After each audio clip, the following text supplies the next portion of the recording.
मित्र का लक्षण है गंदे मार्ग से हटाकर अच्छे मार्ग में मित्र को चलाना, शेष जब तक आपसे कोई ना पूछे। क्योंकि समय तो दोनों का एक ही काम में जा रहा है ना, एक गलत कर रहा है और एक गलत देख रहा है और एक गलत कह रहा है, उसी का वर्णन कर रहा है, तो आप भगवान से विमुख हैं। हाँ, अधिकार जहां है वहां छूट है। कि जैसे शिष्य है तो शिष्य के आचरणों का चिंतन करना होगा, देखना होगा, क्योंकि वो गुरु बनाया है। गलत है तो उसको बोलना होगा कि आप कोई गलत कर रहे हो, अगर आप ऐसा करोगे तो ये दंड विधान है, क्योंकि उसको समझाना होगा। ऐसे माता पिता है, उसका अधिकार अपने पुत्र के दोषों को देखना और उनको दूर करना। तो ऐसे मित्र है, वो हमेशा क्रोधित रहते हैं और मतलब पिताजी माताजी बहुत कुछ बोल देते हैं। मैं कई बार तो नहीं सोचता, लेकिन कई बार तर्क वितर्क होता है तो बहुत आहत हो जाते हैं। नहीं, तो मैं क्षमा मांग लेता हूँ। नहीं, आप तर्क वितर्क क्यों करते हैं? क्या यही विद्या है? विद्या विनयम ददाति। अपने बड़ों से तर्क वितर्क नहीं करते। अपने बड़े अगर हमें उपदेश कर देते हैं और हमें लगता है इनका उपदेश गलत है, तो भी मौनम, क्योंकि हमें चलना अपने दिमाग से है। आप उपदेश कर रहे हैं, मैं गलत हूं, आगे सुधार करेंगे, या वो गलत है नहीं समझ पा रहे हैं, तो हम मौन। तर्क वितर्क करना तो बिल्कुल खराब है। माता पिता गुरु से तर्क वितर्क थोड़ी किया जाता है। तो उनकी आज्ञा मान लेनी चाहिए, जैसे भी वो कहे। आज्ञा पर विचार करना होगा। हम बोलने पर मना कर रहे हैं, आज्ञा पर कुछ ऐसे माता पिता हैं, ऐसे गंदे आचरणों की तरफ, गंदे भावों, ऐसे माता पिता के वचन नहीं मानना चाहिए। लेकिन वो तो अच्छे भाव करते हैं, लेकिन आजकल और उनकी सोच और हमारी सोच में थोड़ा अंतर आ। तुम्हारी दोनों की सोच में शास्त्र अगर प्रमाणित है तो माना जाएगा किसकी सोच सही है। अपनी सोच नहीं, तस्मात् शास्त्रम प्रमाणम थे। शास्त्र और संतों से प्रमाणित सोच को ही सही सोच कहते हैं। नहीं तो मन में तो बहुत सी स्फुरणाएं उठती रहती है, तो फिर उनका निर्णय करना होगा। उसमें मन में कभी क्रोध भी आ जाता है और वाणी से कुछ गलती से गलत निकल जाता है, तो उसको कैसे नियंत्रित करें कि वो क्षणिक होता है। मैं क्षमा भी मांग लेता हूँ। बिल्कुल ठीक बात है, लेकिन हमको पहली बात ये ध्यान रखनी कि पूज्य जनों से वार्तालाप हमको तर्क वितर्क वाला नहीं करना। पहली बात स्वीकार करो, यदि आप इससे बचना चाहते हो। अगर हम भूल से ऐसा तर्क कर देते हैं तो उनकी दी हुई उत्तर पर हमें क्रोध नहीं करना। ये हमें सोचना होगा कि मुझे क्रोध नहीं करना। जब क्रोध आवे तो दांती पीस लो, मौन हो जाओ, नहीं बोलना। और वाणी भी थोड़ी गलत निकल जाती कई बार। अभी तो बुद्धि काम कर रही, तो आप अपनी गलतियों को देख पा रहे हैं, तो वाणी को भी समा। वाणी एक अमूल है, जो कोई बोले जान, ये तराजू तौल के तब मुख बाहर आन।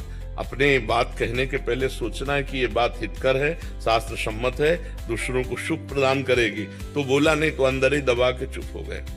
शांत रहता। सुशील कुमार गुप्ता जी। राधा वल्लभ श्री महाराज जी, आपकी कांतिक वार्तालाप में सुना था कि जब तक खुद को भगवत साक्षात्कार ना हो जाए तब तक किसी दूसरे को अपनी स्थिति नहीं बतलानी चाहिए या उपदेश। वर्तमान की स्थिति अगर बता दी जाए तो वो बंद हो जाती है। ये निज अनुभव की बात है और बहुत से संतों के अनुभव की बात है। अभी वर्तमान में जो चल रहा है हमारे जीवन में, वो हम किसी से नहीं कहेंगे। जो आज है, कल जो हमें अनुभव हुआ है, वो हम किसी को प्रोत्साहन देने के लिए, सत्मार्ग के लिए बता सकते हैं, लेकिन आज जो चल रहा है अभी नहीं बताएंगे। आज अभी क्या स्थिति नहीं बताए, और कभी अगर धोखे से निकल गई तो उसमें विघ्न पड़ जाता है। ये हम खुद अनुभव किया है, और जो अच्छे साधक हैं वो इस बात का अनुभव करेंगे कि अपने अनुभव की बात बताते ही वो अनुभव भी गायब और वो साधना भी गायब हो जाती है। इसलिए वर्तमान की साधना को छुपा के रखे, किसी को बताए नहीं। अगर कभी बताना हो तो उदाहरण में बताए कि हमने संतों से ऐसा सुना था कि ऐसे ऐसे, अपनी ना आ जाए बात। तो ये चीज ध्यान रखना चाहिए। साधक को वर्तमान की स्थिति का वर्णन नहीं करना चाहिए। अपनी जो भूत है, बीता हुआ, उसको उदाहरण में पेश कर देने से कोई हानि नहीं होती, लेकिन वर्तमान की स्थिति नहीं बतानी चाहिए। तो क्या महाराज जी, ये इसमें भी निषेध है कि हम अपने प्रियजनों को या भगवत प्रेमी को आपके या आपसे जितना भी जाना श्री राधा नाम की महिमा के बारे में बता सकते? नहीं, उसकी चर्चा तो करना चाहिए। भगवान ने आदेश किया है, मच्चित्ता मदगत प्राणा बोधयंता परस्परम कथयंत च माम नित्यम तुष्यंत च रमंत च। महिमा जपने से ऐसा लाभ मैंने सुना था। मैं राधा नाम कितना जपता हूं, मुझे क्या अनुभव हो रहा है, ये नहीं बताना। महाराज जी से सुना था कि ऐसा ऐसा ऐसा। रात दिन चर्चा करो, कोई परेशानी नहीं। अपनी बात नहीं आनी चाहिए कि मैंने राधा नाम जप किया, मुझे ये अनुभव हुआ, ये हुआ, फिर वो रुक जाएगा। फिर उस पे गुप्त रखना है। फिर आपसे कोई पूछे कि आप राधा नाम जपे, आपको कुछ जप रहे हैं, कैसा क्या जप रहे हैं, माँ संतों की कृपा जो भी हो जाए, वैसे क्या हम क्या बताएं, हम तो अभी शुरुआत भी नहीं हुई। ऐसे चलना चाहिए। भजन को छुपाना चाहिए, छपाना नहीं चाहिए, छुपाना चाहिए। हम लोग छपाने में ज्यादा आनंदित होते हैं। नहीं, कुछ बातें तो ऐसी होनी चाहिए जो पर्सनल होनी चाहिए। ठाकुर जी का प्यार, ठाकुर जी को भोग लगा रहे, ठाकुर जी का दुलार, ये पर्सनल होना चाहिए। उसको तो छुपा के रहे। इसीलिए भजन करना कठिन, करके बचाना कठिन, और बचा के पचाना कठिन। और जिसका भजन पच गया वही सिद्ध हो गया। तो भजन को छुपाओ और परस्पर बोधयंता, भगवान की चर्चा संतों के मुख से जो सुनी है वो चर्चाएं करो, मंगलमय रहेगा। अपने अनुभवों को छुपा ले। मैं पढ़ाई के साथ क्या और कर सकती हूँ जो कि ये धार्मिक मार्ग में आगे जाना है? खाली नाम जाप? नाम जाप को आप खाली मत समझिए। जो राम नहीं कह पाते थे ना, मरा मारा जपे तो ब्रह्म ऋषि हो गए। बच्चा कक्षा 9 पढ़े, गांव वाले कक्षा 6 से ABCD शुरू होती है गांव की पढ़ाई में, और 9 तक पढ़े हैं। 9 तक क्या पढ़ाई होती है? और आप प्रश्न उत्तर यहाँ कर ही रहे। नाम खाली नहीं है, नाम में इतना कुछ भरा है कि सुमिर पवन सुत पावन नामू, अपने बस करी राखे रामू। भगवान को अधीन कर लिया तो सारी विद्याएं, सारी कलाएं सब भगवान में विराजमान हैं। अगर नाम जप करोगी और पढ़ाई करोगी और पवित्र आचरण से रहोगी तो जिस उन्नति में जाना चाहोगी पहुंच जाओगी। आज हमारे देश की राष्ट्रपति कौन है, नहीं जानती हो? हाँ, तो ऐसा नहीं कि माताएं बहनें उन्नति नहीं कर सकती। अब वो हम ऐसी तैयारी करें कि हम अपने राष्ट्र की सेवा में आवें, समाज की सेवा में आवें।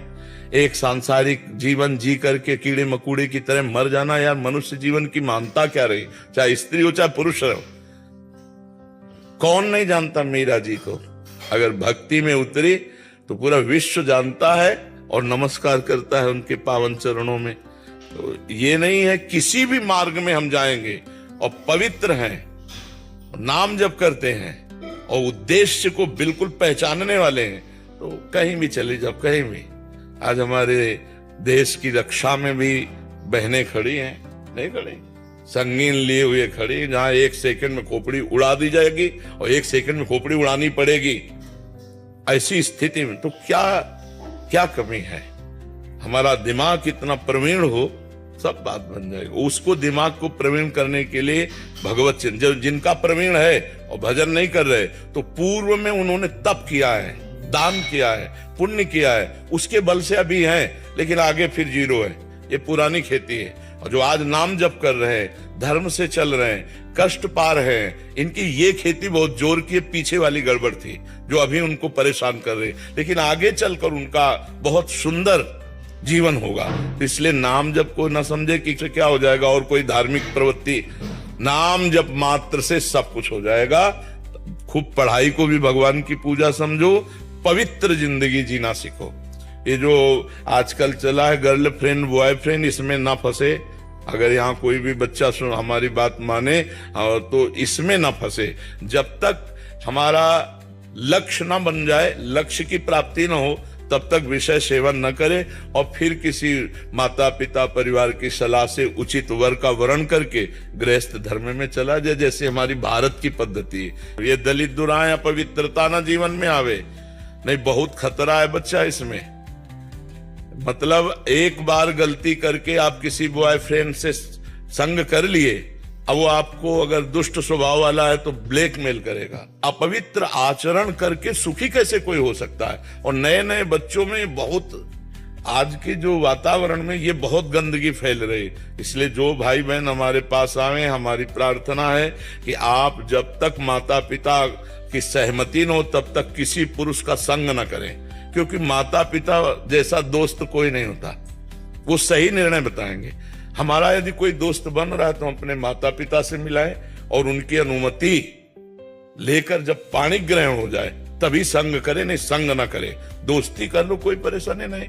दोस्त तो स्कूल में बच्चे बच्चियां खेलो कूदो, लेकिन संग ना करें। संग का मतलब गंदी वृत्ति को ना धारण करे। वो तभी स्वीकार करे जब पाणी ग्रहण हो जाए, गृहस्थी में जाए। माता पिता का अगर आशीर्वाद, पहले तो देवी देवता ग्राम देवता सबकी पूजा होती थी, अब कहां बुद्धि रह गई है? देवी देवता ग्राम देवता पूजा अवसर नहीं है। पहले ही जब गंदी बातें हो रही, बहुत गलत है। हमारे भारत देश की परिपाटी नहीं है। तो इसलिए हमारी प्रार्थना, चरित्र पवित्र रखना, नाम जप करना, पढ़ाई को अपनी पूजा मानना, फिर आप आगे बढ़ के देख लेना कि उन्नति कैसे होती है। चरित्रहीन हमारे यहाँ पूजनीय नहीं होता। पुलस्त कुल में जन्मा था रावण, उत्तम कुल पुलस्त करनाती। चरित्रहीन होने के कारण राक्षस कहा गया, अरे ब्रह्म ऋषि की संतान है, ब्राह्मण है, कोई साधारण नहीं है। और बस आचरण बिगड़ गए तो राक्षस कहा गया। तो इसलिए आचरण, हम चरित्र अगर बिगड़ गया तो हमें बनारस में एक बार एक संत से मिलाने गए तो जज थे, बहुत ऊंची स्थिति उनकी थी। ऐसे चोर से हाथ पकड़ा, उस समय नवीन अवस्था थी, तो हमें अंग्रेजी नहीं आती क्योंकि गांव के पड़े, तो